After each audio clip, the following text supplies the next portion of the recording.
রাধে রাধে বন্ধুরা, আমি আমার ভিডিওতে গতদিন যে 5টি দুর্মূল্য গাছ দেখিয়েছিলাম তার মধ্যে একটি অন্যতম হচ্ছে শ্বেত আকন্দ। দেখতে পাচ্ছ স্ক্রিনে। এটি পথের ধারে ঝোপঝাড়ে হয়ে থাকে। এর বিশেষ উপকার সম্পর্কে যদি আমরা জানি তাহলে এই গাছটিকে আমরা অবহেলা করব না। প্রথম কথা, এই গাছটির দুটো প্রজাতি, একটা হচ্ছে সাদা আর একটা হচ্ছে বেগুনি। এ তো আমাদের শিবের পুজো লাগেই, কিন্তু এর সবচেয়ে বড় উপকার হচ্ছে আমরা যারা হাঁটুর ব্যথা, গোড়ালির ব্যথায় ভুগি, প্রচণ্ড কষ্ট পাই, অল টাইম আমরা কি করি, পেন ক্লিয়ার খাচ্ছি, কিছুতেই রিলিফ পাচ্ছি না। সেই ক্ষেত্রে এই গাছের থেকে একটি পাতা, এই যে দেখো, একটি পাতা ছিঁড়তে হবে। ছিঁড়ে গাছের পাতাটা জল দিয়ে ধোয়া যাবে না, জাস্ট মুছে নেবে। মুছে এর এই পাশটায় একটু সর্ষের তেল হালকা করে লাগিয়ে কোনো গ্যাস বা তাওয়ার উপরে এইভাবে সেঁকে নেবে। নিয়ে আপনার যে ব্যথা, যেখানে যন্ত্রণা, সেখানে এরকম 3-4টে পাতা ভালো করে রেখে তারপর কোনো একটা ন্যাকড়া দিয়ে বেঁধে রাখতে হবে। যদি সন্ধ্যাবেলায় লাগান তাহলে রাত 10টা-11টা নাগাদ ওই বান্ধনটা খুলে দিতে হবে। এরকম 1 থেকে 2 দিন করার পর আপনি দেখতে পারবেন যে আপনি কতটা রিলিফ হয়েছেন আপনার ব্যথা থেকে। আর আরেকটি কাজ হচ্ছে, দ্বিতীয়, যে অনেক বাচ্চারাই দেখবেন বিছনায় পেচ্ছাপ করে। আমরা মা বাবারা প্রচণ্ড ক্লান্ত হয়ে পড়ি, বাচ্চাকে নিয়ে দৌড়দৌড়ি করে বেড়াই, কিছুই না।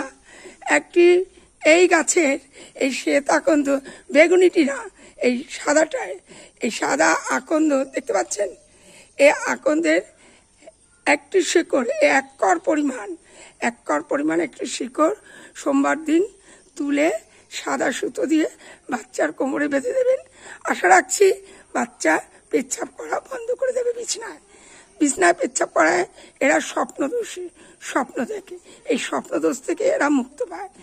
তো ভিডিওটা লেংদি হয়ে যাচ্ছে, যার জন্যে আর বেশি কথা বলছি না। ও আরেকটি কথা, আমাদের অনেকেরই দেখবেন কানে ব্যথা, কানে পুঁজ পড়ে। তো সেই ক্ষেত্রে এই গাছের একটি ফল হয়, ফলটা আপনাদেরকে দেখাতে পারছি না। এই ফলটার ভিতরে তুলো হয়। ওই তুলো দিয়ে আমরা ওই কানে, যা বাচ্চাদের যেমন আমরা কান পরিষ্কার করি তুলো দিয়ে, ওরকম পাকিয়ে যদি কান পরিষ্কার করা হয় তাহলে সান্নিক থেকে মুক্ত পাওয়া যায়। তা ভিডিওটা যদি আপনাদের কাজে লেগে থাকে, শেয়ার কমেন্ট করতে ভুলবেন না। আমার ইনবক্সে এসে আপনারা যে যে উপকার পাবেন একটু দয়া করে আমাকে জানাবেন, যাতে আমি উৎসাহ পাই নেক্সট ভিডিও করে আপনাদেরকে জানাতে পারি।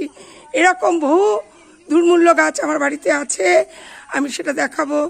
এগুলো একটু আমার নিজস্ব কথা না, আমার পূর্বপুরুষ অর্থাৎ আমার শাশুড়ি, তার শাশুড়ি, তার শাশুড়ি, এইভাবে বংশগতভাবে আমি এই সমস্ত জিনিসগুলো জানতে পেরেছি বা শিখে রেখেছি। নমস্কার বন্ধুরা, আজ এখানেই। যদি ভালো লাগে লাইক কমেন্ট শেয়ার করতে ভুলবেন না।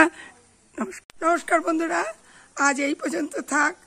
আমি আগামী ভিডিওতে আবার নতুন কোনো গাছ নিয়ে তোমাদের সামনে হাজির হব। আমি পিয়ালি। আশা রাখছি তোমরা ভালো থাকবে, আমিও ভালো থাকবো।